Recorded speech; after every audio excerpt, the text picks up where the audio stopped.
وكفى وسلام على عباده الذين اصطفى خصوصا على أفضلهم وخاتم النبيين محمد الأمين وعلى آله وصحبه أجمعين.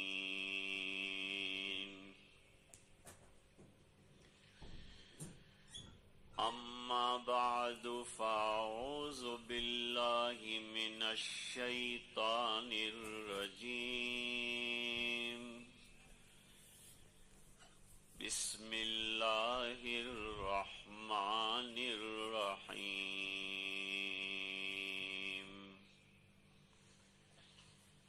يا أيها الذين آمنوا قوا أنفسكم وأهليكم نارا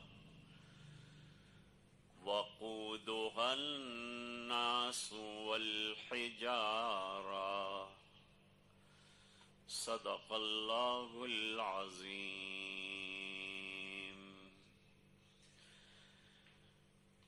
وقال النبي صلى الله عليه وسلم ألا كلكم راع وكلكم مسؤول عن رعيته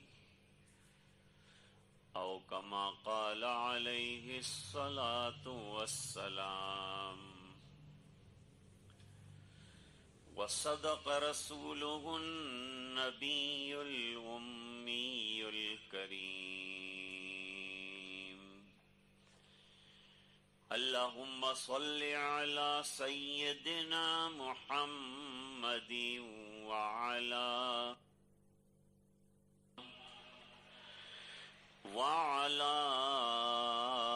آل سيدنا محمد وبارك وسلم.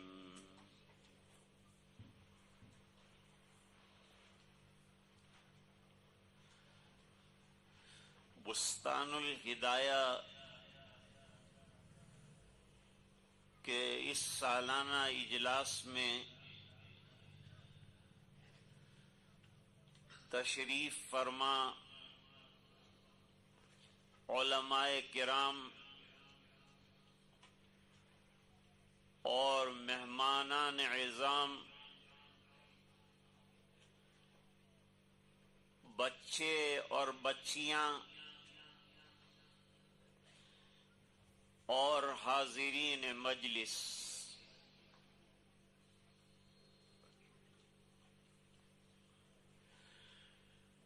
دنیا کے انسانوں کی دو تقسیمیں کی جا سکتی.